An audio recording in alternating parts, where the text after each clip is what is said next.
Assalamualaikum warahmatullahi wabarakatuh. Halo Sobat Necis, gimana kabarnya nih? Semoga baik-baik saja ya. Oke, untuk materi seni budaya di pertemuan kali ini, kita akan membahas materi tentang Penokohan teater. Materi kelas 11. Karakter tokoh. Karakter tokoh ialah manusia atau watak dalam cerita yang berbentuk naratif atau drama yang diberi sifat-sifat tertentu termasuk perangai dan pemikiran yang dikenal melalui percakapannya, yaitu dialog dan apa yang mereka lakukan dalam bentuk aksi. Karakter tokoh adalah tokoh hidup, bukan tokoh mati yang hanya merupakan boneka di tangan pengarang. Tokoh hidup dalam lakon adalah watak pribadi yang memiliki ciri-ciri yang khas, punya perangai dan tabiat yang tertentu, yang karakteristik.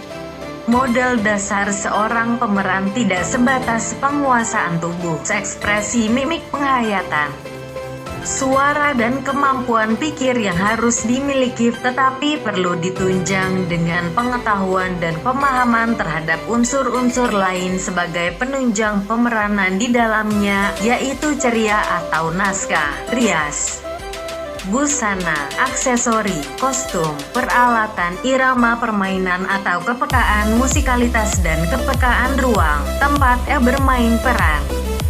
Pentingnya unsur-unsur pemeranan dimaksud adalah untuk memberikan kesempurnaan dan totalitas ekspresi watak tokoh dan pesan moral yang diungkapkan seorang pemeran. Penokohan dalam teater. Penokohan di dalam seni teater dapat dibagi dalam beberapa kedudukan tokoh atau peran, yaitu sebagai berikut. 1. Protagonis adalah tokoh utama. Pelaku utama atau pemeran utama disebut sebagai tokoh putih. Kedudukan tokoh utama adalah memainkan cerita hingga cerita memiliki peristiwa dramatis, konflik, pertentangan. 2. Antagonis adalah lawan tokoh utama, penghambat pelaku utama disebut sebagai tokoh hitam. Kedudukan tokoh antagonis adalah yang menghalangi, menghambat itikat atau maksud tokoh utama dalam menjalankan tugasnya atau mencapai tujuannya. 3. Deuteragonis adalah tokoh yang berpihak kepada tokoh utama.